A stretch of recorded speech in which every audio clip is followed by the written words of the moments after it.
പിന്നെ പള്ളിയിലെ ഉസ്താദിന് ഓർഡർ ചെയ്യും, സലഫിനെ പറ്റി മിണ്ടാൻ പാടില്ല, ജമാഅത്ത് ഇസ്ലാമിന്റെ ശുദ്ധി എടുക്കാൻ പാടില്ല, കാരണം എന്റെ കമ്പനിയിൽ പാർട്ട്ണർ സലഫിയാണ്, എന്റെ കച്ചവടത്തിന്റെ പാർട്ട്ണർ വഹാബിയാണ്, അതുകൊണ്ട് സലഫിനെ പറ്റി മിണ്ടാൻ പാടില്ല. എടോ, അള്ളാന്റെ ദീന് പറയാൻ തടുക്കാൻ നിനക്കാരടോ അധികാരം നിന്നത്?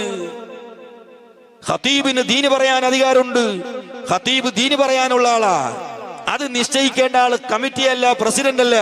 ദീൻ എന്താണോ അത് ഖതീബ് പറയണം, പണ്ഡിതന്മാർ പറയണം. നീ നടത്തേണ്ടത് പള്ളിയിൽ കക്കൂസിൽ പാട്ടയുണ്ടോ, അല്ലെങ്കിൽ പള്ളി വൃത്തിയുണ്ടോ, പള്ളിയിൽ എവിടെയെങ്കിലും കരണ്ടുണ്ടോ, ബൾബുണ്ടോ, അത് നോക്കി നടക്കേണ്ട പണിയാണ് എനിക്കുള്ളത്. ദീന് പറയത് ഏത് പറയണം ഏത് പറയണ്ട എന്ന് ഓർഡർ ചെയ്യാൻ കമ്മിറ്റിക്കാരെ നിങ്ങൾക്ക് അധികാരമില്ല. അത് ഉലമാവിന് അധികാരമുള്ളൂ. കമ്മിറ്റി ഉസ്താദുമാരെ ബായി കെട്ടാനും ബായി തുന്നാനും നടക്കണ്ട, അതിന് അധികാരം നിങ്ങൾക്കില്ല. പള്ളിയിൽ പ്രസിഡന്റ് ആവുക, സെക്രട്ടറി ആവുക, കമ്മിറ്റി ഭാരവാഹിയാവുക എന്ന് പറഞ്ഞാൽ പള്ളി ഭരിക്കാൻ അധികാരം ഇവിടെ ആയിരിക്കില്ല. പള്ളി അള്ളാന്റേതാ, പള്ളി അള്ളാന്റേതാണ്. അള്ളാന്റെ പള്ളിയിൽ അധികാരം ആയിരിക്കുള്ളത്. നീ പള്ളിന്റെ ഒരു ഖിദ്മത്ത് എടുക്കുന്ന ഖാദിമ മാത്രമാണ്, പള്ളിയിലെ ഒരു ജോലിക്കാരൻ മാത്രമാണ്. അതുകൊണ്ട് ഞാൻ പ്രസിഡന്റാണ്, സെക്രട്ടറിയാണ്, മറ്റേതാണ്, വലക്കയാണെന്നൊക്കെ പറഞ്ഞിട്ട് അഹങ്കാരം കാണിക്കേണ്ട ആവശ്യമില്ല. ഞാൻ പള്ളിയുടെ ഖാദിമ മാത്രമാണ്. ഈ ചിന്തയാണ് ഏതൊരു കമ്മിറ്റിക്കാരന്റെ ഹൃദയത്തിൽ ഉണ്ടാകേണ്ടത്. ഉസ്താദന്മാരെ തൊള്ള കെട്ടാനും ബായി കെട്ടാനും ലോകത്ത് ഒരാളും അതിന് പോകേണ്ടതില്ല. ഞാൻ എന്റെ ജീവിതത്തിൽ ഇതുപോലെ ഏത് പണക്കാരനെയും റബ്ബിന്റെ തൗഫീഖ് കൊണ്ട് ഇന്ന് വരെ ഒരു പണക്കാരനും പേടിച്ചുകൊണ്ട് ദീന് പറയുന്നത് തൊട്ട് മാറി നിന്നിട്ടില്ല. ഒരു സലഫിക്കെതിരെ പ്രസംഗിക്കുന്നത് തൊട്ട് നിർത്തിയിട്ടുമില്ല. എനിക്ക് ഒരു പണക്കാരന്റെ പേടിയുമില്ല, ഒരാളെ പേടിയുമില്ല.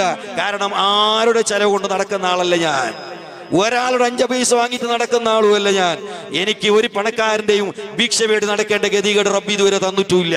അതുകൊണ്ട് എന്റെ പ്രിയപ്പെട്ട സഹോദരന്മാരെ, അള്ളാഹുവിന്റെ ദീന് അത് പറയേണ്ടതുപോലെ പറയണം, അതിനെ മൂടി വെക്കാൻ പറ്റൂല. ഉലമാവും അങ്ങനെ തന്നെ ചെയ്യണം, ഉസ്താദുമാരങ്ങനെ തന്നെ ചെയ്യണം. എന്റെ ജോലി പോകുമെന്ന് പേടി പഠിച്ച് ദീന് പറയാതിരിക്കണ്ട. അള്ളാഹുവിന്റെ ദീന് പറയ തന്നെ വേണം. അത് ജോലി പോയാൽ മറ്റൊരു സ്ഥലത്ത് അള്ളാഹു ജോലി തരും, വേറെ സ്ഥലത്ത് ജോലി ഉണ്ടാകും. മനസ്സിലായില്ലേ? ഇപ്പൊ റമദാനാകുമ്പോ പല സ്ഥലത്ത് ഉസ്താദന്മാരെ പിരിച്ചുവിടാ. എന്തിന്?